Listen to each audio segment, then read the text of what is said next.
नमस्कार, मी रोहिदास AR न्यूजमध्ये आपल्या सर्वांचं स्वागत। दर्शको, सध्या आपण पाहतोय मंगळवेढा तालुक्यातील जिल्हा परिषद असेल, पंचायत समिती असेल, निवडणुकीचा रणसंग्राम सुरू आहे। प्रचार अंतिम टप्प्यात आला आहे। तर आपण या ठिकाणी प्रत्यक्ष ग्राउंड रिपोर्टच्या माध्यमातून आढावा घेण्याचा प्रयत्न केलेला आहे वेगवेगळ्या गटामध्ये जाऊन। तर सध्या आपण हुलजंती गटामध्ये पाहतोय भाजपकडून या ठिकाणी संगीता दुधाळ निवडणूक रिंगणात आहेत। त्यांच्याबरोबर गणात हुलजंती गणामध्ये या ठिकाणी अर्जुन मंलाळे, तर या ठिकाणी मरोडे गणामध्ये पाहतोय आपण की गण पाटील हे निवडणूक रिंगणात आहेत। विरोधी उमेदवार म्हणून या ठिकाणी राष्ट्रवादीकडून पाहतोय आपण तर जयश्री माने या निवडणूक रिंगणात आहेत। त्यांच्याबरोबर या मरोडे गणामध्ये उन्नती पवार आहेत।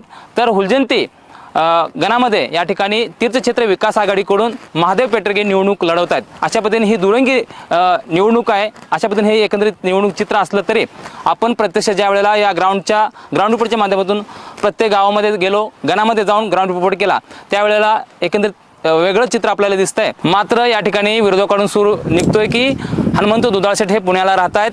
प्रत्यक्ष मात्र ग्राउंडच्या माध्यमातून पाहिलं तर ते गेले 7-8 वर्ष झालं लोकांशी संपर्कात आहेत। त्यांच्या अडीअडचणी असतील, गोरगरिबांना सढळ हाताने मदत करणं हे त्यांचं आपण ग्राउंडच्या रिपोर्टच्या माध्यमातून आपल्याला दिसून येते। लोक ते बोलत आहेत की हनुमंत दुधाळ शेठ हे दानशूर व्यक्तिमत्व आहे, ते माणसातले माणूस आहेत। अशा पद्धतीनं लोकांच्या लोकभावना आहेत। आपण हे ग्राउंड रिपोर्टच्या माध्यमातून जाणून घेतलंय। तर दर्शको, या ठिकाणी पाहू शकता विरोधकांकडून दुसरा मुद्दा समोर केला जातो, तो म्हणजे ही लढाई ही गरीब धनगर विरुद्ध श्रीमंत धनगर असल्याची चर्चा केली जाते। मात्र या ठिकाणी पाहू शकता ही मंगळवेढा भूमी ही संतांची भूमी म्हणून ओळखली जाते आणि या संतांच्या भूमीमध्ये समतेचा विचार पेरला जातो आणि तो समतेचा विचार वारसा घेऊन या ठिकाणी हनुमंत दुधाळ शेठ समोर येताना दिसत आहेत। कारण ते या ठिकाणी कुठं जातीपातीचं राजकारण करत नाहीत। या जनसामान्यांना सर्व 18 पगड जातींना सोबत घेऊन त्यांच्या अडीअडचणींना धावून जाताना दिसत आहेत, सढळ हाताने मदत करताना दिसत आहेत। तर या ठिकाणी विरोधकांकडून बोललं जातंय की हनुमंत दुधाळ शेठ हे पुण्याला राहत आहेत। मग ते पुण्याला राहत असेल तर गेले 7-8 वर्ष झालं ते जनमानसात जाऊन तेथील गोरगरिबांच्या अडचणी सोडवण्याचा प्रयत्न करतायत आणि लोकांच्या अडचणी जाणून त्याला सढळ हाताने मदत करतायत। मग ते पुण्याला राहून करतायत का? आणि असं माहिती येते की समोर आता जे विरोधी उमेदवार आहेत जयश्री माने हे गुजरातला राहत आहेत। गुजरातला त्यांचा व्यवसाय आहे, म्हणून लोक म्हणतात या ठिकाणी की उद्या जर ते निवडून आले तर आम्ही सह्या घ्यायला कुठं गुजरातला जावं का, हा देखील लोकातून प्रश्न उपस्थित होतोय।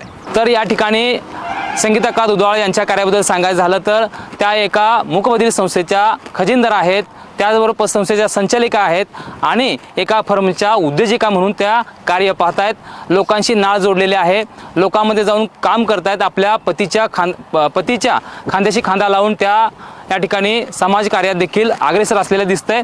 तर आपण या ठिकाणी पाहू शकता की या मतदारसंघाचे आमदार समाधानदादा आवताडे यांच्या माध्यमातून या मतदारसंघात असेल या गटामध्ये अनेक कामं विकास कामं झालेले आहेत। त्या माध्यमातून या ठिकाणी सर्वात महत्त्वाचा मुद्दा म्हणजे पाण्याचा प्रश्न जो उपस्थित होता 35 गावचा, तो उपसा जलसिंचन योजना देखील या ठिकाणी कार्यान्वित होते। त्यामुळे या मतदारसंघातील असतील या गटातील नागरिक खुश आहेत त्यांच्या कार्यावर आणि त्याचबरोबर हनुमंत दुधाळ शेठ यांच्या सामाजिक कार्यामुळे त्यांच्यावर जनता या ठिकाणी त्यांच्यावर भरभरून प्रेम करताना दिसते।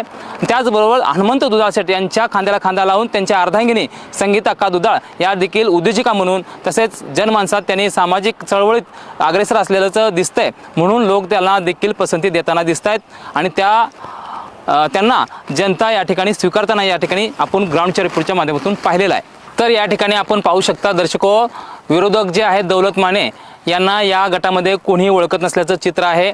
त्यांचा लोकमानस नाही आहे किंवा त्यांचा कार्य देखील या ठिकाणी या गटामध्ये दिसत नाही, अशा पद्धतीनं चित्र आहे। लोकातून लोकभावना म्हणते की ते कोण दौलत माने, अशा पद्धतीने प्रश्न उपस्थित होतोय। म्हणून मला तरी या ठिकाणी म्हणावं लागेल की या गटामध्ये हुलजंती गटामध्ये भाजप जे उमेदवार आहेत संगीता दुधाळ असतील, गणातील या ठिकाणी अर्जुन मंलाळे असतील हुलजंती गणातून आणि मरोडे गणातून गण पाटील हे या ठिकाणी आघाडीवर असल्याचं जनमानसातून बोललं जात आहे आणि त्यांचा विजय निश्चित असल्याचं देखील या ठिकाणी बोललं जात आहे। वेळोवेळी अपडेट देणार आहोत, तरी पाहत राहा, अपडेट राहा AR न्यूज। धन्यवाद।